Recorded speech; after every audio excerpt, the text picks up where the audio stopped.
हाँ जी एमएससी तो अज का जो साढ़ा नैक्सट टॉपिक है बेटा पॉलीगॉन क्लिपिंग। हुण तक असी पॉइंट क्लिपिंग की है, लाइन क्लिपिंग की है, नैक्सट पॉलीगॉन क्लिपिंग। तो पॉलीगॉन होर कुछ नहीं, देखो लाइनस मिल मिल के कोई क्लोज्ड फिगर बन गई, सपोज करो इदा कुछ मेरा बन गया है ना, कुछ इदा बन गया, मतलब लाइनस के नाल जो साडी कोई क्लोज्ड फिग बन जाती है, ठीक है, तो उन्होंने असी पॉलीगॉन ही बोलते हैं, जिहदे कोई ना कोई एजिज होणगे, कोई ना कोई वर्टिसिस होणगे, ठीक है, मतलब जो जो लाइन सैगमेंट्स बन गए साढ़े को लाइना बन गई उन्होंने असीं एजिज बोल रहे हैं, जिथे कोई दो लाइन आपस दे विच मिल रही उन्होंने असीं वर्टिसिस या वर्टेक्स बोलते हैं। तो पॉलीगॉन्स जिहड़े ने दो तरह के होंगे हैं, कनकेव ते कन्वैक्स। ये अपन वैसे कोई मतलब नहीं बहुता, बट जस्ट डेफिनेशन के लिए कन्वैक्स पॉलीगॉन्स वो ने जिहदे जो एंगल्स ने, इंटरनल एंगल्स, सपोज करो मैं कुछ इदां दी फोटो बनाई है ना, आ इंटरनल एंगल ने ना, जो ये अंदर एंगल बन रहे हैं, तो जेकर जिहड़े अंदरले एंगल्स ने बेटा वो लैस दैन या इक्वल टू ना 180 डिग्री, तो वो कन्वैक्स पॉलीगॉन होगा। तो जेकर जिहड़े तुहाडे इंटीरियर एंगल्स ने वो ग्रेटर दैन 180 डिग्री है, तो वो कनकेव एंड पॉलीगॉन्स होणगे। तुसीं इत्थे देख के देखो जिवें इहदे विच जो भी एंगल्स बन रहे हो, सपोज करो वो सारे एंगल्स तुहाडे लैस दैन या इक्वल टू 180 डिग्री ही हैगे आ। जेकर असीं नीचे गल करिए, देखो जिवें इहदे विच जिहड़ा एंगल बन रहा वो एंगल 255 डिग्री का बन रहा, 255, दैट मीनस ये एक कनकेव पॉलीगॉन हैगा।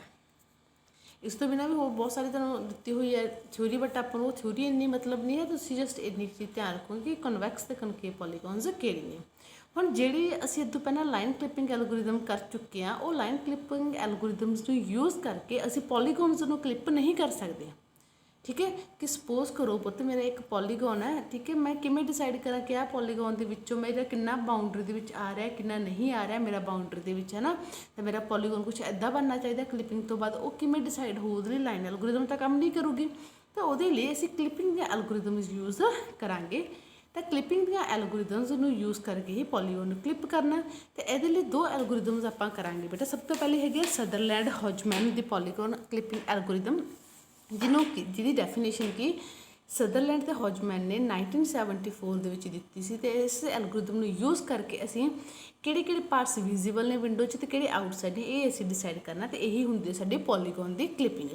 तो ये कुछ नहीं, साढ़े को देखो एक तो ओबीअस है कि साढ़े को जो एज आ इनपुट सानू पता होना चाहिए, साढ़े किन्ने वर्टिसिस ने, है ना, किन्ने वर्टिसिस किहड़े है वो सारा सानू पता होना चाहिए, तो ही असीं अगे जिहड़ी प्रोसैसिंग वो शुरू करांगे।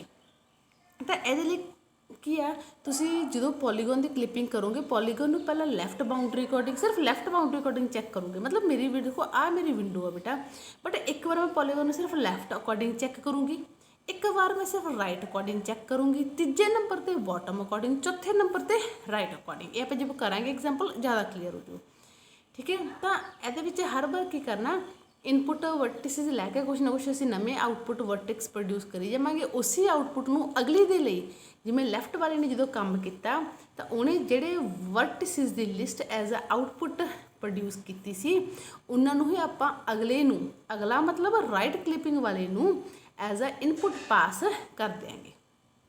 क्लीयर? तो डायग्राम तो बहुत क्लीयरली तुहानूं शो हो जाऊगा।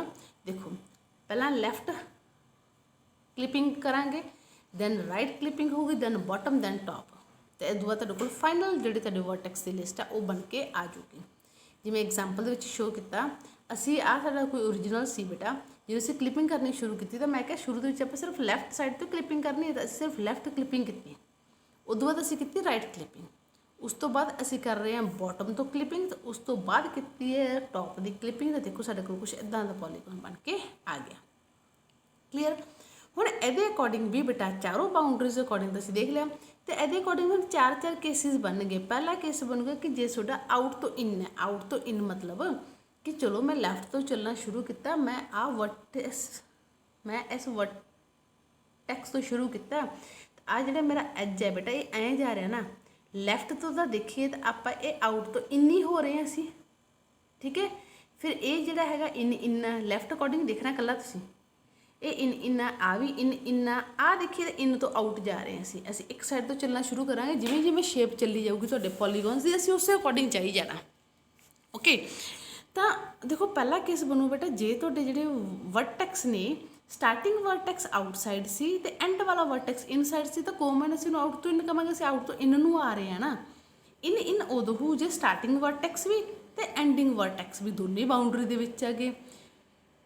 ਕੇਸ 3 ਉਦੋਂ ਆ ਜਦੋਂ ਇਨ ਤੋਂ ਆਊਟ ਆ, ਮਤਲਬ ਜਿੱਥੋਂ ਅਸੀਂ ਜਾ ਰਹੇ ਹਾਂ ਉਹ ਇਨ ਸੀ ਤੇ ਜਿੱਧਰ ਨੂੰ ਅਸੀਂ ਗਏ ਉਹ ਆਊਟਸਾਈਡ ਦਾ ਬਾਉਂਡਰੀ ਸੀ। ਇੱਕ ਵਾਰ ਮੈਂ ਲੈਫਟ ਅਕੋਰਡਿੰਗ ਕਰ ਰਿਹਾ, ਅਸੀਂ ਸਾਰਿਆਂ ਅਕੋਰਡਿੰਗ ਚੈੱਕ ਕਰਾਂਗੇ। ਤੇ ਚੌਥਾ ਕੇਸ ਬਣੂਗਾ ਪੁੱਤ ਤੁਹਾਡਾ ਆਊਟ ਆਊਟ, ਕਿ ਦੋਨੇ ਹੀ ਉਹਦੇ ਆਊਟ ਆਊਟ ਹੈ। ਜਿਵੇਂ ਆ ਦੇਖੀਏ, ਇਹ ਤਾਂ ਦੇਖੀਏ ਆਹ ਵਾਲੀ ਤਾਂ ਵਾਕਈ ਆਊਟ ਆਊਟ ਜਾ ਰਹੀ ਹੈ ਲੈਫਟ ਅਕੋਰਡਿੰਗ, ਮੈਂ ਸਿਰਫ ਲੈਫਟ ਅਕੋਰਡਿੰਗ ਗੱਲ ਕੀਤੀ ਹੈ। ਓਕੇ ਠੀਕ ਹੈ ਜੀ। ਤਾਂ ਇਸ ਅਕੋਰਡਿੰਗ 4 ਕੇਸਿਸ ਬਣੇ। ਹੁਣ ਚਾਰੋਂ ਕੇਸਿਸ ਦੇ ਵਿੱਚ ਵੀ ਤੁਸੀਂ ਯਾਦ ਰੱਖਣਾ, ਬਾਕੀ ਐਗਜ਼ਾਮਪਲ 'ਚ ਵੀ ਕਲੀਅਰ ਹੋ ਜਾਂਦਾ। ਜੇ ਕੇਸ 1 ਨਾ ਮਤਲਬ ਆਊਟ ਤੋਂ ਇਨ ਆਗਾ ਪੁੱਤ, ਤਾਂ ਤੁਸੀਂ ਪਤਾ ਜਿਹੜੀ ਨਵੀਂ ਲਿਸਟ ਬਣਾਓਗੇ ਵਰਟੈਕਸ ਦੀ, ਅਸੀਂ ਇਨਪੁਟ ਲਿਆ ਕਰਾਂਗੇ, ਨਵਾਂ ਅਸੀਂ ਬਣਾਇਆ ਕਰਾਂਗੇ। ਨਵੇਂ ਦੇ ਵਿੱਚ ਲੈ ਕੇ ਅਸੀਂ ਦੋਨੇ ਚੀਜ਼ਾਂ ਜਾਵਾਂਗੇ। ਇੱਕ ਤਾਂ ਜਿੱਥੇ ਇੰਟਰਸੈਕਸ਼ਨ ਹੋਈ ਓਬਵੀਅਸ ਇਨ ਤੋਂ ਆਊਟ ਤੋਂ ਇਨ ਹੋ ਰਿਹਾ, ਇਨ ਤਾਂ ਹੀ ਕਰੂ ਨਾ ਜੇ ਬਾਉਂਡਰੀ ਕ੍ਰੋਸ ਕਰੂ। ਸਪੋਜ਼ ਕਰੋ ਆਹ ਸਾਡੀ ਇੱਕ ਬਾਉਂਡਰੀ ਹੈ, ਬਾਉਂਡਰੀ ਮੰਨ ਲਓ ਸਾਡੀ LOC ਹੈ। ਚਲੋ ਅਸੀਂ ਕਹਿ ਰਹੇ ਬੰਦਾ ਆਊਟ ਤੋਂ ਇਨ ਹੋਇਆ, ਕਿਤੇ ਨਾ ਕਿਤੇ ਜਾ ਕੇ ਤਾਂ ਉਹਨੇ ਆ ਇੰਟਰਸੈਕਟ ਕੀਤਾ ਨਾ, ਕਿਉਂਕਿ ਅਸੀਂ ਦੋ ਆਹ ਚੀਜ਼ ਨੂੰ ਛੱਡਾਂਗੇ, ਅਸੀਂ ਇੰਟਰਸੈਕਸ਼ਨ ਪੁਆਇੰਟ ਨੂੰ ਤੇ ਇਹਨੂੰ ਐਜ਼ ਆ ਨਵੇਂ ਵਰਟੈਕਸ ਮੰਨ ਲਾਂਗੇ। ਗੱਲ ਪੱਲੇ ਪਈ। ਅਸੀਂ ਦੋਨੋਂ ਚੀਜ਼ਾਂ ਲੈ ਕੇ ਜਾਣੀਆਂ। ਜੇ ਆਊਟ ਤੋਂ ਇੰਨਾ, ਇੱਕ ਤਾਂ ਇੰਟਰਸੈਕਸ਼ਨ ਵਾਲਾ ਪੁਆਇੰਟ, ਇੱਕ ਜਿਹੜਾ ਐਂਡਿੰਗ ਵਰਟੈਕਸ ਹੈ ਉਹ ਲੈ ਕੇ ਜਾਵਾਂਗੇ। ਦੂਜਾ ਕੇਸ ਇਨ ਸੀਗਾ ਤਾਂ ਕੁਛ ਨਹੀਂ, ਅਸੀਂ ਦੋਨੇ ਜਿਹੜੇ ਸਾਡੇ ਜਿਹੜਾ ਐਂਡਿੰਗ ਵਰਟੈਕਸ ਉਹਨੂੰ ਪ੍ਰੀਜ਼ਰਵ ਕਰ ਲਾਂਗੇ, ਸਿਰਫ ਐਂਡਿੰਗ ਨੂੰ, ਦੋਨੋਂ ਨਹੀਂ ਸੌਰੀ, ਸਿਰਫ ਐਂਡਿੰਗ ਨੂੰ ਅਸੀਂ ਪ੍ਰੀਜ਼ਰਵ ਕਰ ਲਾਂਗੇ ਐਜ਼ ਅ ਆਊਟਪੁੱਟ। ਜੇ ਸਾਡਾ ਇਨ ਤੋਂ ਆਊਟ ਜਾ ਰਿਹਾ ਪੁੱਤ, ਠੀਕ ਹੈ, ਇਨ ਤੋਂ ਆਊਟ ਦੇ ਵਿੱਚ ਸਪੋਜ਼ ਕਰੋ ਆ ਜਿਹੜੀ ਮੇਰੀ ਹੈਗੀ ਆ ਇਹ ਮੇਰੀ ਲੈਫਟ ਬਾਉਂਡਰੀ ਹੈ ਪੁੱਤ, ਮੇਰਾ ਪੁਆਇੰਟ ਇਨ ਤੋਂ ਆਊਟ ਗਿਆ, ਇੱਧਰ ਨੂੰ ਗਏ ਅਸੀਂ, ਠੀਕ ਹੈ। ਤਾਂ ਆ ਇੰਟਰਸੈਕਸ਼ਨ ਪੁਆਇੰਟ ਹੋ ਗਈ, ਠੀਕ ਹੈ। ਤੇ ਆ ਮੇਰਾ ਐਂਡਿੰਗ ਵਰਟੈਕਸ ਸੀ, ਆ ਮੇਰਾ ਸਟਾਰਟਿੰਗ ਵਰਟੈਕਸ ਸੀ। ਤਾਂ ਇਹਦੇ ਵਿੱਚ ਕੀ ਕਹਿ ਰਿਹਾ ਕਿ ਜੇ ਤੁਹਾਡਾ ਇਨ ਤੋਂ ਆਊਟ ਹੈਗਾ ਤਾਂ ਸਿਰਫ ਤੁਸੀਂ ਇੰਟਰਸੈਕਸ਼ਨ ਪੁਆਇੰਟ ਹੀ ਲੈ ਕੇ ਜਾਣਾ ਐਜ਼ ਅ ਆਊਟਪੁੱਟ ਲਿਸਟ ਦੇ ਵਿੱਚ। ਇਹਦੇ ਵਿੱਚ ਕਹਿੰਦੇ ਆਪਾਂ ਇੰਟਰਸੈਕਸ਼ਨ ਪੁਆਇੰਟ ਪਲੱਸ ਤੁਹਾਡਾ ਐਂਡਿੰਗ ਵਰਟੈਕਸ। ਇਨ ਦੇ ਵਿੱਚ ਅਸੀਂ ਕਿਹਾ ਸੀ ਸਿਰਫ ਐਂਡਿੰਗ ਵਰਟੈਕਸ ਲੈ ਕੇ ਜਾਵਾਂਗੇ। ਇਨ ਤੋਂ ਆਊਟ ਦੇ ਵਿੱਚ ਅਸੀਂ ਕਿਹਾ ਸਿਰਫ ਇੰਟਰਸੈਕਸ਼ਨ ਵਾਲਾ ਹਿੱਸਾ ਲੈ ਕੇ ਜਾਵਾਂਗੇ। ਤੇ ਆਊਟ ਦੇ ਵਿੱਚ ਤਾਂ ਅਸੀਂ ਕੁਝ ਵੀ ਨਹੀਂ ਲੈ ਕੇ ਜਾਣਾ ਜਦੋਂ ਹੈ ਹੀ ਆਊਟ। ਚਾਰੇ ਕੇਸਿਸ ਪੱਲੇ ਪਏ। ਹੁਣ ਆ ਤੁਹਾਨੂੰ ਦਿਖਾ ਰਹੇ ਆ ਇਨ ਆਊਟ। ਇਨ ਕੀ ਹੁੰਦਾ ਦੇਖੀਏ ਤਾਂ ਅਸੀਂ ਆਊਟ ਤੋਂ ਇਨ, ਇਹ ਦੇਖੀਏ ਅਸੀਂ ਦੋਨੇ ਇਨ ਇਹ ਇਨ ਤੋਂ ਆਊਟ ਹੈ, ਇਹ ਦੋਨੇ ਆਊਟ ਆ। ਕਲੀਅਰ, ਚਾਰੇ ਕੇਸਿਸ ਬਣੇ। ਅੱਛਾ ਹੁਣ ਉਹਨਾਂ ਨੇ ਇੱਕ ਚੀਜ਼ ਜਿਹੜੀ ਸਾਨੂੰ ਸਮਝਾਈ ਸੀ ਕਿ ਅਸੀਂ ਲਿਸਟ ਦੇ ਵਿੱਚ ਕੀ ਲੈ ਕੇ ਜਾਣਾ, ਉਹ ਵੀ ਅਸੀਂ ਗੱਲ ਦੇਖ ਲਈਏ। ਓਕੇ ਜੀ, ਤਾਂ ਆ ਜਾਓ ਐਗਜ਼ਾਮਪਲ ਤੇ। ਤੁਹਾਡੀ ਇਸ ਜਿਹੜੀ ਐਗਜ਼ਾਮਪਲ ਦੇ ਵਿੱਚ ਦਿਖਾਈ ਹੋਈ ਹੈ, ਵੇਟ ਬੇਟਾ ਮੈਂ ਨਾ ਆਹ ਚੀਜ਼ ਕ੍ਰੋਸ ਚੈੱਕ ਕਰ ਰਹੀ ਸੀ, ਇੱਕ ਚੀਜ਼ ਦੇ ਵਿੱਚ ਗੜਬੜ ਹੈ। ਆਊਟ ਤੋਂ ਇਨ ਦੇ ਵਿੱਚ ਅਸੀਂ ਐਂਡਿੰਗ ਵਰਟੈਕਸ ਵੀ ਲੈ ਕੇ ਜਾਂਦੇ ਹੁੰਦੇ ਆ। ਇਹ ਤਾਂ ਆਪਾਂ ਇੱਥੇ ਡਿਸਕਸ ਕਰ ਲਈਏ ਇੱਕ ਵਾਰ।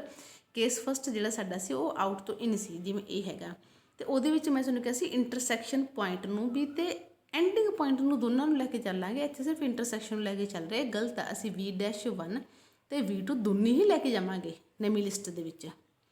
ਜੇ ਇਨ ਤਾਂ ਅਸੀਂ ਇਕੱਲਾ ਐਂਡਿੰਗ ਪੁਆਇੰਟ ਲੈ ਕੇ ਜਾਂਦੇ ਹਾਂ, ਓਕੇ ਆ। ਜੇ ਇਨ ਆਊਟ ਤਾਂ ਅਸੀਂ ਇਕੱਲਾ ਇੰਟਰਸੈਕਸ਼ਨ ਲੈ ਕੇ ਜਾਂਦੇ ਹਾਂ, ਓਕੇ ਆ। ਤੇ ਜੇ ਆਊਟ ਇਨ ਤਾਂ ਅਸੀਂ ਕਿਸੇ ਵੀ ਚੀਜ਼ ਨੂੰ ਲੈ ਕੇ ਨਹੀਂ ਜਾਣਾ। ਜਸਟ ਇੱਥੇ ਕਰੈਕਸ਼ਨ ਕਰ ਲਿਓ, ਗਲਤ ਹੈ ਬੁੱਕ ਦੇ ਵਿੱਚ। ਨੈਕਸਟ ਹੁਣ ਅਸੀਂ ਐਲਗੋਰਿਦਮ ਸ਼ੁਰੂ ਕੀਤੀ ਹੈ ਤੁਹਾਡੀ ਐਗਜ਼ਾਮਪਲ। ਤਾਂ ਇਹਦੇ ਵਿੱਚ ਦੇਖੋ ਬੇਟਾ ਤੁਹਾਨੂੰ ਇੱਕ ਬਾਉਂਡਰੀ ਦਿੱਤੀ ਤੇ ਬਾਉਂਡਰੀ ਕੋਲ ਤੁਹਾਨੂੰ ਤੁਹਾਡੇ ਪੋਲੀਗੋਨਸ ਦੇ ਵਰਟੈਕਸ ਵਗੈਰਾ ਦਿੱਤੇ। ਹੁਣ ਅਸੀਂ ਇੱਥੋਂ ਸ਼ੁਰੂ ਕਰਨਾ P1 ਤੋਂ। ਤੇ P1 ਤੋਂ ਇੱਕ ਵਾਰ ਅਸੀਂ ਸਿਰਫ ਲੈਫਟ ਸਾਈਡ ਤੋਂ ਚੈੱਕ ਕਰਾਂਗੇ ਪੁੱਤ, ਠੀਕ ਹੈ। P1 ਤੇ P2 ਐਜ਼ ਅ ਇਨਪੁਟ ਚੱਕੀ ਅਸੀਂ ਆਊਟਪੁੱਟ ਕੀ ਦੇਵਾਂਗੇ। ਆਊਟਪੁੱਟ ਦੇਖੋ ਜਦੋਂ ਇਹ ਆਊਟ ਤੋਂ ਇਨ ਹੈ, ਆਊਟ ਤੋਂ ਮੈਂ ਕਿਹਾ ਇੰਟਰਸੈਕਸ਼ਨ ਪੁਆਇੰਟ ਤੇ ਐਂਡਿੰਗ ਪੁਆਇੰਟ ਦੋਨੇ ਜਾਂਦੇ ਆ। ਤਾਂ ਆਊਟਪੁੱਟ ਵਾਲੇ ਹਿੱਸੇ 'ਚ ਆ ਜਾਊਗਾ P'1 ਤੇ P2 ਪਹਿਲਾ ਕੇਸ। ਦੂਜਾ ਅਸੀਂ ਆਈ ਚੱਲੀ ਜਾਣਾ, ਇੱਧਰੋਂ ਗਏ ਫਿਰ ਇੱਧਰ, ਫਿਰ ਇੱਧਰ, ਫਿਰ ਇੱਧਰ, ਫਿਰ ਇੱਧਰ, ਐਵੇਂ ਇੱਕ ਸਾਈਕਲ ਮਤਲਬ ਚਲਾਈ ਜਾਣਾ, ਠੀਕ ਹੈ। ਓਕੇ, ਕਰਾਂਗੇ ਸਿਰਫ ਲੈਫਟ ਅਕੋਰਡਿੰਗ ਚੈੱਕ। ਮੈਨੂੰ ਆਊਟ ਇਨ ਸਿਰਫ ਲੈਫਟ ਅਕੋਰਡਿੰਗ ਦੇਖ ਕੇ ਦੱਸਣਾ ਤੁਸੀਂ। ਇੱਕ ਵਾਰ ਰਾਈਟ ਟੌਪ ਬਾਟਮ ਭੁੱਲ ਜਾਓ, ਕਿਉਂਕਿ ਦੇਖੋ ਜਦੋਂ ਮੈਂ ਇਹਦੀ ਗੱਲ ਕਰੂੰਗੀ ਤਾਂ ਦੇਖਾਂਗੇ ਆਪਾਂ, ਠੀਕ ਹੈ, ਇਹ ਕਿਵੇਂ ਆ। ਬਟ ਇਹਨੂੰ ਮੈਂ ਇਨ ਕਹੂੰਗੀ, ਕਿਉਂਕਿ ਪੁੱਤ ਇਹਨੇ ਲੈਫਟ ਨੂੰ ਤਾਂ ਨਹੀਂ ਨਾ ਕ੍ਰੋਸ ਕੀਤਾ। ਲੈਫਟ ਦੇ ਅਕੋਰਡਿੰਗ ਤਾਂ ਇਹ ਇਨ ਹੀ ਬਣ ਰਿਹਾ, ਕ੍ਰੋਸ ਕਰੂਗਾ। ਬਟ ਇਹਨੂੰ ਬਾਟਮ ਨੂੰ ਕ੍ਰੋਸ ਕਰੂਗਾ, ਉਦੋਂ ਹੋਰ ਕੇਸ ਬਣੂ, ਉਦੋਂ ਫਿਰ ਦੇਖਾਂਗੇ। ਓਕੇ, ਦੂਜਾ ਕੇਸ ਬਣ ਗਿਆ ਪੁੱਤ ਮੇਰਾ ਜਦੋਂ P2 ਤੋਂ P3 ਮੈਂ ਗਈ। ਇਨਪੁੱਟ ਤਾਂ ਮੇਰੀ ਹੋ ਗਈ P2 ਤੋਂ P3। ਕੇਸ ਹੈਗਾ ਮੇਰਾ ਇਨ ਦਾ। ਤੇ ਇਨ ਵਿੱਚ ਮੈਂ ਕਿਹਾ ਸੀ ਇਕੱਲਾ ਐਂਡਿੰਗ ਵਰਟੈਕਸ ਹੀ ਰੱਖਦੇ ਹੋ ਤੁਸੀਂ, P3 ਰੱਖ ਲਿਆ। ਅਗਲਾ ਆ ਗਿਆ ਜੀ P3 ਤੋਂ P4। ਇਨਪੁੱਟ ਮੇਰੀ P3 ਤੋਂ P4 ਆ ਪੁੱਤ। ਇਨ ਦਾ ਕੇਸ ਹੈ ਇਕੱਲਾ ਐਂਡਿੰਗ ਵਰਟੈਕਸ ਲੈ ਕੇ ਜਾਓ ਅੱਗੇ P4। ਓਕੇ, ਅਗਲਾ ਕੇਸ ਆ ਗਿਆ P4 ਤੋਂ P5 ਦਾ ਕੇਸ ਇਹ ਵੀ ਪੁੱਤ ਲੈਫਟ ਅਕੋਰਡਿੰਗ ਇਨ ਦਾ ਹੀ ਹੈਗਾ, ਸਿਰਫ ਲੈ ਕੇ ਜਾਵਾਂਗੇ P5। ਅਗਲਾ ਕੇਸ ਆ ਗਿਆ ਜੀ P5 ਤੋਂ P1, ਇਹ ਆਊਟ ਤੋਂ ਇਨ ਦਾ ਜਿਹੜਾ ਕਨਸੈਪਟ ਹੈ, ਤੇ ਆਊਟ ਤੋਂ ਇਨ ਦੇ ਕੇਸ ਦੇ ਵਿੱਚ wait let me check, okay out ਤੋਂ ਇਨ ਹੋ ਗਿਆ, ਸੌਰੀ ਇਨ ਤੋਂ ਆਊਟ ਹੈ, ਉਲਟਾ ਬੋਲ ਰਹੀ ਹਾਂ ਮੈਂ, ਇਨ ਤੋਂ ਆਊਟ ਹੈ ਤਾਂ ਅਸੀਂ ਸਿਰਫ ਇੰਟਰਸੈਕਸ਼ਨ ਪੁਆਇੰਟ ਲੈ ਕੇ ਜਾਣਾ, ਓਕੇ ਹੈ। ਤਾਂ ਇਹ ਇਨ ਤੋਂ ਆਊਟ ਸੀ ਸਾਡਾ, ਇਕੱਲਾ ਇੰਟਰਸੈਕਸ਼ਨ ਪੁਆਇੰਟ ਲੈ ਕੇ ਚਲੋ, ਇੰਟਰਸੈਕਸ਼ਨ ਪੁਆਇੰਟ ਹੈ P5 ਡੈਸ਼, ਤਾਂ ਅਸੀਂ ਇਕੱਲਾ P5 ਡੈਸ਼ ਹੀ ਲੈ ਕੇ ਚੱਲਾਂਗੇ। ਤੇ ਇਹ ਜਿਹੜੀ ਮੈਂ ਗੱਲ ਕੀਤੀ ਹੈ ਇਹ ਇਹੀ ਚੀਜ਼ ਹੈ ਜੋ ਤੁਹਾਡੇ ਲਿਖੀ ਹੋਈ ਹੈ, ਓਕੇ। ਦੁਬਾਰਾ ਡਿਸਕਸ ਕੀਤਾ ਆਪਾਂ, ਇਨਪੁਟ ਵਰਟੈਕਸ ਸਾਨੂੰ ਦਿੱਤੇ ਹੋਏ ਸੀ, ਅੱਜ ਹੀ ਸਾਡੇ ਇੰਨੇ ਬਣਦੇ ਆ, ਅਸੀਂ ਸ਼ੁਰੂ ਕਰਤਾ ਸਿਰਫ ਲੈਫਟ ਬਾਉਂਡਰੀ ਅਕੋਰਡਿੰਗ ਇੱਕ ਵਾਰ ਕਰਨਾ, ਆ ਇਨਪੁਟ ਲੈ ਕੇ ਆ ਉਹਦੀ ਆਊਟਪੁੱਟ ਪੁਆਇੰਟ ਕੱਢੀ ਚੱਲੇ ਆ। ਹੁਣ ਸਮਝ ਗਏ, ਆਊਟ ਤੋਂ ਇਨ ਸੀ P1 P2, ਤਾਂ ਮੈਂ ਕਿਹਾ ਸੀ ਇੱਕ ਪੁਆਇੰਟ ਤੁਹਾਡਾ ਤੇ ਇੰਟਰਸੈਕਸ਼ਨ ਪੁਆਇੰਟ ਤੇ ਐਂਡਿੰਗ ਪੁਆਇੰਟ ਦੋਨੇ ਲੈ ਜਾਓ। P2 ਤੋਂ P3 ਇਨ ਸੀ ਦਾ ਇਕੱਲਾ ਐਂਡਿੰਗ ਪੁਆਇੰਟ P3 ਚੱਕਿਆ, P3 ਤੋਂ P4 ਇਨ ਸੀ ਦਾ ਇਕੱਲਾ P4 ਚੱਕਿਆ ਐਂਡਿੰਗ ਪੁਆਇੰਟ, P4 ਤੋਂ P5 ਵੀ ਇਨ ਸੀ ਦਾ ਇਕੱਲਾ P5 ਚੱਕਿਆ। ਇੱਥੇ ਨੇ ਸਪੈਸ਼ਲ ਮੈਂਸ਼ਨ ਵੀ ਕੀਤਾ ਕਿ P4 ਤੋਂ P5 ਨੂੰ ਸੀ ਇਨ ਕਿਉਂ ਮੰਨਿਆ, ਕਿਉਂਕਿ ਅਸੀਂ ਸਿਰਫ ਲੈਫਟ ਅਕੋਰਡਿੰਗ ਚੈੱਕ ਕੀਤਾ ਇੱਕ ਵਾਰ, ਓਕੇ ਜੀ। P5 ਤੋਂ P1 ਸਾਡਾ ਇਨ ਤੋਂ ਆਊਟ ਸੀ, ਦਾ ਇੰਟਰਸੈਕਸ਼ਨ ਪੁਆਇੰਟ ਚੱਕਿਆ। ਹੁਣ ਆ ਜਿਹੜੀ ਨਵੀਂ ਲਿਸਟ ਬਣ ਗਈ ਨਾ ਪੁੱਤ, ਇਹ ਨਵੀਂ ਲਿਸਟ ਐਜ਼ ਅ ਇਨਪੁਟ ਕੰਮ ਕਰੂਗੀ ਜਦੋਂ ਅਸੀਂ ਰਾਈਟ ਅਕੋਰਡਿੰਗ ਚੈੱਕ ਕਰਾਂਗੇ। ਹੁਣ ਉਦੋਂ ਬਸ ਅਸੀਂ ਸਿਰਫ ਲੈਫਟ ਅਕੋਰਡਿੰਗ ਚੈੱਕ ਕੀਤਾ, ਹੁਣ ਰਾਈਟ ਅਕੋਰਡਿੰਗ ਚੈੱਕ ਕਰਾਂਗੇ। ਹੁਣ ਆਹ ਭੁੱਲ ਜਾਓ, ਹੁਣ ਇਹਨੂੰ ਐਜ਼ ਅ ਇਨਪੁਟ ਦੇ ਦਿਓ ਇਹਨੂੰ, ਹੁਣ ਇਹ ਇਹਨਾਂ ਨੂੰ ਇਨਪੁਟ ਅਕੋਰਡਿੰਗ ਲੈ ਕੇ ਕੰਮ ਕਰੂਗਾ, ਬਟ ਰਾਈਟ ਅਕੋਰਡਿੰਗ ਕਰੂਗਾ, ਠੀਕ ਹੈ ਜੀ, ਓਕੇ। ਤਾਂ ਰਾਈਟ ਅਕੋਰਡਿੰਗ ਜੇ ਅਸੀਂ ਦੇਖੋ ਸਾਡੇ ਡਾਇਗਰਾਮ 'ਚ ਦੇਖੀਏ ਤਾਂ ਡਾਇਗਰਾਮ 'ਚ ਸਾਨੂੰ ਪਤਾ ਕਿ ਰਾਈਟ ਅਕੋਰਡਿੰਗ ਸਾਡਾ ਵੈਸੇ ਕੁਛ ਨਹੀਂ, ਅਸੀਂ ਇਹਨੂੰ ਪ੍ਰੋਸੈਸ ਹੀ ਨਹੀਂ ਕਰਦੇ, ਠੀਕ ਹੈ। ਜੇ ਕਰਾਂਗੇ ਕੋਈ ਤੁੱਕੀ ਨਹੀਂ ਹੈਗੀ, ਓਕੇ। ਰਾਈਟ ਅਕੋਰਡਿੰਗ ਅਸੀਂ ਇਹਨੂੰ ਕੀਤਾ ਨਹੀਂ। ਹੁਣ ਅਸੀਂ ਤੀਜਾ ਕੇਸ ਬਣ ਜੂ ਸਾਡਾ ਬੋਟਮ, ਕਿਉਂਕਿ ਰਾਈਟ ਅਕੋਰਡਿੰਗ ਅਸੀਂ ਕੀਤਾ ਹੀ ਨਹੀਂ, ਤਾਂ ਕੁਛ ਚੇਂਜ ਹੋਇਆ ਹੀ ਨਹੀਂ, ਉਹੀ ਐਜ਼ ਆ ਲਿਸਟ ਜਿਹੜੀ ਹੈਗੀ ਆ ਬੋਟਮ ਵਾਲੇ ਨੂੰ ਪਾਸ ਕਰ ਦਿਓ। ਬੋਟਮ ਵਾਲੇ ਨੇ ਵੀ ਉਹੀ ਇਨਪੁਟ ਲਿਸਟ ਲੈ ਲਈ, ਹੁਣ ਉਹਨੇ ਆਪਦਾ ਕੰਮ ਸ਼ੁਰੂ ਕੀਤਾ, ਠੀਕ ਹੈ ਜੀ। ਹੁਣ P1 ਡੈਸ਼ ਤੇ P1 ਡੈਸ਼ ਤੇ P2 ਪੁੱਤ ਧਿਆਨ ਨਾਲ ਦੇਖੋ ਤੁਸੀਂ, ਹੁਣ ਹਰ ਚੀਜ਼ ਬੋਟਮ ਅਕੋਰਡਿੰਗ ਦੇਖਣੀ ਹੈ। ਆਹ ਗਈ ਜੀ ਤੁਹਾਡੀ ਕਲਿੱਪਿੰਗ ਜਿਹੜੀ ਐਂਡ ਆ ਬਾਉਂਡਰੀ ਦਾ। ਹੁਣ ਤੁਸੀਂ ਆ ਰਾਈਟ ਅਕੋਰਡਿੰਗ ਦੇਖਣੀ ਹੈ, ਕੌਣ ਇਹਦੇ ਅੰਦਰ ਆ ਤਾਂ ਕੌਣ ਇਹ ਤੋਂ, ਸੌਰੀ ਟੌਪ ਉਲਟਾ ਬੋਲ ਰਹੀ ਹਾਂ, ਬੋਟਮ ਅਕੋਰਡਿੰਗ ਦੇਖਣੀ ਹੈ ਕੌਣ ਇਹਦੇ ਇਨ ਤੇ ਕੌਣ ਆਊਟ ਹੈ।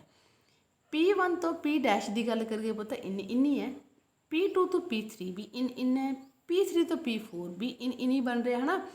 P4 ਤੋਂ ਜੇ P5 ਜੰਨੇ ਆਪਾਂ, ਹਜੇ P4 ਵੰਡਿਆ ਨਹੀਂ ਸੀ ਆਪਾਂ, P4 ਡੈਸ਼ ਇੱਥੇ ਇਹ ਇਨ ਤੋਂ ਆਊਟ ਹੋਊਗਾ, ਇੱਥੇ ਇੰਟਰਸੈਕਸ਼ਨ ਪੁਆਇੰਟ ਤੁਸੀਂ ਲੱਭੋਗੇ। ਫਿਰ ਜਿਹੜਾ ਆਹ ਵਾਲਾ ਪੁੱਤ ਇਹ ਵੀ ਸਾਡਾ ਇੱਕ ਇੰਟਰਸੈਕਸ਼ਨ ਪੁਆਇੰਟ, ਇਹ ਤਾਂ ਆਲਰੇਡੀ ਕੱਢਿਆ ਹੀ ਹੋਇਆ ਸੀ ਹੈ ਨਾ। ਫਿਰ ਅਸੀਂ P5 ਤੋਂ P5 ਡੈਸ਼ ਪ੍ਰੋਸੈਸ ਕਰਾਂਗੇ। ਅਤੇ ਆਹ ਜਿਹੜੀ ਤੁਹਾਡੀ ਲਿਸਟ ਹੈ ਤੁਹਾਡੇ ਕੋਲ ਆਈ ਹੋਈ ਹੈਗੀ ਬਣ ਕੇ, ਇਸ ਅਕੋਰਡਿੰਗ ਹੁਣ ਤੁਸੀਂ ਜਿਹੜੀ ਹੈਗੀ ਆਪਦੀ ਕਲਿੱਪਿੰਗ ਵਗੈਰਾ ਉਹ ਸ਼ੁਰੂ ਕਰੋ। ਆਹ ਸਾਡੇ ਰਹਿ ਗਏ ਵਰਟੈਕਸ, ਚੱਕੋ ਜੀ ਸਾਰੇ। ਤਾਂ ਅਸੀਂ ਕੀ ਕੀਤਾ ਪੁੱਤ, P1 ਡੈਸ਼ ਤੋਂ P2 ਨੂੰ ਜਦੋਂ ਗਏ, ਡਾਇਗਰਾਮ ਧਿਆਨ 'ਚ ਰੱਖ ਕੇ ਤੁਸੀਂ ਬੁੱਕ ਤੋਂ ਕਰਿਓ, ਤਾਂ ਉਹ ਇਨ ਦਾ ਕੇਸ ਬਣ ਰਿਹਾ ਸੀ, ਇਕੱਲਾ ਐਂਡਿੰਗ ਪੁਆਇੰਟ ਚੱਕੋ। P2 ਤੋਂ P3 ਇਨ ਦਾ ਕੇਸ ਸੀ, ਫਿਰ ਵੀ ਇਕੱਲਾ ਐਂਡਿੰਗ। P3 ਤੋਂ P4 ਇਨ ਦਾ ਕੇਸ ਸੀ, ਫਿਰ ਵੀ ਇਕੱਲਾ ਐਂਡਿੰਗ ਪੁਆਇੰਟ ਚੱਕਿਆ। P4 ਤੋਂ P5 ਇਨ ਤੋਂ ਆਊਟ ਹੋ ਰਿਹਾ, ਇਨ ਤੋਂ ਆਊਟ ਆ ਤਾਂ ਇਕੱਲਾ ਇੰਟਰਸੈਕਸ਼ਨ ਪੁਆਇੰਟ ਨੂੰ ਤੁਸੀਂ ਲੈ ਕੇ ਚੱਲੋ, ਠੀਕ ਹੈ। P5 ਤੋਂ P5 ਡੈਸ਼ ਆਊਟ ਆ, ਅਸੀਂ ਕੁਛ ਵੀ ਨਹੀਂ ਕਰਨਾ। ਅਤੇ P5 ਡੈਸ਼ ਤੋਂ P1 ਡੈਸ਼ ਜਿਹੜਾ ਸਾਡਾ ਹੈ ਉਹ, ਅੱਛਾ ਹੁਣ ਇਹਨੂੰ ਆਊਟ ਤੋਂ ਇਨ ਆ, ਇੱਕ ਤਾਂ P5 ਨੂੰ ਦੁਬਾਰੇ ਇੰਟਰਸੈਕਟ ਕਰਕੇ P5 ਡਬਲ ਡੈਸ਼ ਬਣਾ ਲਿਆ ਅਤੇ P1 ਡੈਸ਼ ਬਣ ਗਿਆ, ਠੀਕ ਹੈ ਜੀ। ਇਹ ਜਿਹੜੀ ਤੁਹਾਡੀ ਲਿਸਟ ਹੋ ਗਈ। ਹੁਣ ਐਸੇ ਲਿਸਟ ਨੂੰ ਦੁਬਾਰੇ ਟੌਪ ਅਕੋਰਡਿੰਗ ਚੈੱਕ ਕਰੋ, ਬਟ ਸਾਡੇ ਡਾਇਗਰਾਮ ਦੇ ਵਿੱਚ ਟੌਪ ਵਾਲਾ ਕੁਛ ਹੈ ਹੀ ਨਹੀਂਗਾ, ਤਾਂ ਇਹਨਾਂ ਨੇ ਕੋਈ ਕਲਿੱਪਿੰਗ ਨਹੀਂ ਕੀਤੀ, ਨੋਰਮਲੀ ਦੱਸਤਾ ਕਿ ਹੁਣ ਜਿਹੜੇ ਤੁਹਾਡੇ ਫਾਈਨਲ ਵਰਟੈਕਸ ਨੇ ਉਹ ਇਹ ਵਾਲੇ ਬਣ ਗਏ। ਅਤੇ ਇਹ ਵਾਲੇ ਬਣਨ ਤੋਂ ਬਾਅਦ ਤੁਹਾਡਾ ਜਿਹੜਾ ਕੁਛ ਡਾਇਗਰਾਮ ਹੈ ਬੇਟਾ ਇੱਦਾਂ ਦਾ ਬਣ ਕੇ, ਸੌਰੀ ਉਦੋਂ ਦਿਖਾਇਆ ਹੀ ਨਹੀਂ ਉਹ ਵਾਲਾ ਡਾਇਗਰਾਮ, ਤੁਹਾਡਾ ਜਿਹੜਾ ਡਾਇਗਰਾਮ ਹੈ ਉਹ ਕੁਛ ਇੱਦਾਂ ਦਾ ਬਣ ਕੇ ਰਹਿ ਜਾਊਗਾ। ਤਾਂ ਸਾਡੇ ਕੋਲ ਇਹ ਡਾਇਗਰਾਮ ਬਣ ਜੂ, ਇਹ ਬਣੂਗਾ ਇਹ ਇੰਨਾ ਕੁ। ਅਤੇ ਇਹ ਹੋ ਗਈ ਸਾਡੀ ਕਲਿੱਪਿੰਗ। ਬਹੁਤ ਕਲੀਅਰਲੀ ਨਾ ਵੀਡੀਓ ਨਾਲ ਪੌਜ਼ ਕਰਕੇ ਬੁੱਕ ਤੋਂ ਕਰਕੇ ਦੇਖਿਓ ਆਪਣੇ ਆਪ। ਤਾਂ ਇਹ ਸੀ ਸਾਡੀ ਸਾਰੀ ਕਲਿੱਪਿੰਗ ਦਾ ਤਰੀਕਾ ਕਿ ਕਿੱਦਾਂ ਜਿਹੜੀ ਹੈਗੀ ਅਸੀਂ ਕੰਮ ਕੀਤਾ ਗਾ। ਜਦੋਂ ਲੈਫਟ ਕਲਿੱਪਿੰਗ ਕੀਤੀ, ਇਨਪੁਟ ਇਹ ਸੀ, ਉਹਨੇ ਆਊਟਪੁੱਟ ਆਹ ਵਾਲੀ ਲਿਸਟ ਦਿੱਤੀ, ਇਹਨੂੰ ਇਨਪੁਟ ਚੱਕ ਕੇ ਆਹ ਵਾਲੀ ਆਊਟਪੁੱਟ ਦਿੱਤੀ, ਠੀਕ ਹੈ। ਇੱਦਾਂ ਕਰਕੇ ਅਸੀਂ ਜਿਹੜੀ ਐਗਜ਼ਾਮਪਲ ਕੀਤੀ ਆ। ਅੱਛਾ ਸੀਰੀਜ਼ ਉਹੀ ਫੋਲੋ ਕਰਨੀ ਹੈ, ਲੈਫਟ ਰਾਈਟ। ਸਾਡੀ ਐਗਜ਼ਾਮਪਲ ਦੇ ਵਿੱਚ ਰਾਈਟ ਸਾਈਡ ਤੋਂ ਕੁਛ ਬਣਦਾ ਹੀ ਨਹੀਂ ਸੀ, ਅਸੀਂ ਕਰ ਵੀ ਲੈਂਦੇ ਕੈਲਕੂਲੇਸ਼ਨ, ਫਿਰ ਵੀ ਆਈਓ ਚੀਜ਼ ਅੱਗੇ ਪਾਸ ਹੋਣੀ ਸੀ, ਅਸੀਂ ਤਾਂ ਉਹੀ ਡਿੱਟੋ ਪਾਸ ਕਰਤੀ। ਕਲੀਅਰ ਹੈ ਜੀ। ਇਹ ਸੀ ਸਾਡੀ ਐਲਗੋਰਿਦਮ ਦਾ ਐਂਡ। ਹੁਣ ਜੇ ਲਿਮਿਟੇਸ਼ਨਸ ਦੀ ਗੱਲ ਕਰੀਏ ਪੁੱਤ, ਜਿਹੜੀ ਕਿ ਮੇਨ ਚੀਜ਼ ਹੈ, ਤਾਂ ਲਿਮਿਟੇਸ਼ਨ ਵਾਲਾ ਨਹੀਂ ਲਿਖਣਾ, ਆਪਾਂ ਜਸਟ ਮੇਨ ਚੀਜ਼ ਇਹ ਲਿਖਾਂਗੇ ਕਿ ਕਨਵੈਕਸ ਪੋਲੀਗੋਨਸ ਨੂੰ, ਯਾਨੀ ਕਨਵੈਕਸ ਉਹ ਜਿਨ੍ਹਾਂ ਦਾ ਇੰਟੀਰੀਅਰ ਐਂਗਲ ਲੈਸ ਦੈਨ 180 ਹੁੰਦਾ ਜਾਂ ਇਕੁਅਲ ਟੂ 180 ਹੈ, ਉਹਦੇ ਵਿੱਚ ਤਾਂ ਇਹਨੇ ਬਹੁਤ ਵਧੀਆ ਕੰਮ ਕੀਤਾ, ਕੋਈ ਦਿੱਕਤ ਨਹੀਂ ਆਈ। ਬਟ ਜਿੱਥੇ ਹੀ ਤੁਹਾਡਾ ਕਨਕੇਵ ਪੋਲੀਗੋਨਸ ਆ ਜਾਣਗੇ ਉੱਥੇ ਐਕਸਟਰਾ ਲਾਈਨਸ ਪ੍ਰੋਡਿਊਸ ਕਰਨਾ ਸ਼ੁਰੂ ਕਰ ਦਿਓ, ਜੋ ਕਿ ਅਸਲ ਦੇ ਵਿੱਚ ਹੈ ਹੀ ਨਹੀਂ ਸੀ। ਚੈੱਕ ਕਰਕੇ ਅਸੀਂ ਦੇਖੀਏ, ਸਪੋਜ਼ ਕਰੋ ਅਸੀਂ ਇਹਨਾਂ ਨੂੰ ਪੁੱਤ ਕਰ ਰਹੇ ਹਾਂ, ਜਦੋਂ ਅਸੀਂ ਕਰਾਂਗੇ ਹੈ ਨਾ ਕਲਿੱਪਿੰਗ, ਤਾਂ ਤੁਹਾਡੇ ਕੋਲ ਕੁਛ ਇੱਦਾਂ ਬਣ ਕੇ ਆ ਜਾਊ। ਬਟ ਕੀ ਆ ਲਾਈਨ ਸੀਗੀ ਇਹਨਾਂ ਦੇ ਵਿਚਕਾਰ? ਨਹੀਂ, ਹੈ ਹੀ ਨਹੀਂ ਸੀ, ਅਸੀਂ ਐਕਸਟਰਾ ਹੀ ਲਾਤੀ। ਆਹ ਲਾਈਨ ਤਾਂ ਹੈ ਹੀ ਨਹੀਂ ਸੀ ਨਾ, ਅਸੀਂ ਐਕਸਟਰਾ ਲਾ ਬੈਠੇ। ਅੱਛਾ, ਆਹ ਵਾਲੀ ਲਾਈਨ ਕੀ ਸੀ ਇਹਦੇ ਵਿਚਕਾਰ? ਇੱਥੇ ਕੋਈ ਲਾਈਨ ਹੈ ਹੀ ਨਹੀਂ ਸੀ, ਅਸੀਂ ਫਿਰ ਵੀ ਐਕਸਟਰਾ ਲਾਤੀ। ਤਾਂ ਜਦੋਂ ਅਸੀਂ ਸਦਰਲੈਂਡ ਦੀ ਅਤੇ ਹੌਜਮੈਨ ਦੀ ਪੋਲੀਗਨ ਕਲਿੱਪਿੰਗ ਐਲਗੋਰਿਥਮ ਨੂੰ ਯੂਜ਼ ਕਰਦੇ ਹਾਂ, ਅਤੇ ਉਹ ਵੀ ਉਹ ਪੋਲੀਗਨ ਜਿਹੜੇ ਕਨਕੇਵ ਪੋਲੀਗਨਸ ਨੇ, ਉਦੋਂ ਕੁਛ ਐਕਸਟਰਾ ਲਾਈਨਸ ਬਣ ਕੇ ਆ ਜਾਂਦੀਆਂ। ਇਹ ਦਿੱਕਤ ਹੈ ਤੁਹਾਡੀ ਇਸ ਐਲਗੋਰਿਥਮ ਦੀ। ਇਹਨੂੰ ਹੱਲ ਕਰਨ ਦਾ ਇੱਕ ਤਰੀਕਾ ਤਾਂ ਇਹ ਹੈ ਵੀ ਪਹਿਲਾਂ ਕਨਕੇਵ ਪੋਲੀਗਨਸ ਨੂੰ ਤੋੜ ਕੇ ਤੁਸੀਂ ਕਨਵੈਕਸ ਦੇ ਵਿੱਚ ਬਦਲੋ, ਫਿਰ ਹੀ ਤੁਸੀਂ ਕਲਿੱਪਿੰਗ ਸ਼ੁਰੂ ਕਰੋ। ਦੂਸਰਾ ਤਰੀਕਾ ਇਹ ਹੈ ਕਿ ਐਸੇ ਐਲਗੋਰਿਥਮ ਨੂੰ ਥੋੜ੍ਹਾ ਜਿਹਾ ਹੋਰ ਮੋਡੀਫਾਈ ਕਰੋ, ਕਿ ਤੁਹਾਡੇ ਫਾਈਨਲ ਵਰਟੈਕਸ ਨੂੰ ਦੁਬਾਰਾ ਮੋਡੀਫਾਈ ਕਰਕੇ ਅਸੀਂ ਚੈੱਕ ਕਰਕੇ ਕਲਿੱਪਿੰਗ ਐਲਗੋਰਿਥਮਸ ਦੇ ਅਕੋਰਡਿੰਗ ਕਿ ਸਾਡਾ ਕੋਈ ਐਕਸਟਰਾ ਐਜ ਤਾਂ ਨਹੀਂ ਬਣ ਕੇ ਆ ਰਿਹਾ। ਜਾਂ ਜਿਹੜਾ ਦਾ ਬੈਸਟ ਸਲਿਊਸ਼ਨ ਹੈ ਇਹਦੇ ਲਈ, ਕਨਕੇਵ ਪੋਲੀਗਨਸ ਦੇ ਲਈ ਇੱਕ ਵੇਲਰ ਨੇ ਐਲਗੋਰਿਥਮ ਦਿੱਤੀ ਹੈ ਪੋਲੀਗਨ ਕਲਿੱਪਿੰਗ ਦੀ, ਤੁਸੀਂ ਉਹਨੂੰ ਯੂਜ਼ ਕਰੋ ਜਿੱਥੇ ਵੀ ਤੁਹਾਡੇ ਪੋਲੀਗਨਸ ਕਨਕੇਵ ਆ। ਕਨਵੈਕਸ ਦੇ ਲਈ ਸਦਰਲੈਂਡ ਦੀ ਐਲਗੋਰਿਥਮ ਵੀ ਕੰਮ ਕਰਦੀ ਹੈ। ਹੁਣ ਫਲੋ ਚਾਰਟ ਸਾਨੂੰ ਕਰਨ ਦੀ ਕੋਈ ਲੋੜ ਨਹੀਂ ਹੈਗੀ ਕਿ ਹੁਣ ਸਦਰਲੈਂਡ ਦੇ ਐਲਗੋਰਿਥਮ ਦੇ ਵਿੱਚ, ਅਤੇ ਫਲੋ ਚਾਰਟ ਤੋਂ ਬਾਅਦ ਫਿਰ ਨੈਕਸਟ ਸਾਡੀ ਵੇਲਰ ਦੀ ਐਲਗੋਰਿਥਮ ਹੀ ਆ ਜੂ, ਜਿਹੜੀ ਤੁਹਾਨੂੰ ਮੈਂ ਕਿਹਾ, ਤਾਂ ਉਹ ਕਰਾਂਗੇ ਅਸੀਂ ਨੈਕਸਟ ਵੀਡੀਓ ਦੇ ਵਿੱਚ। Thank you.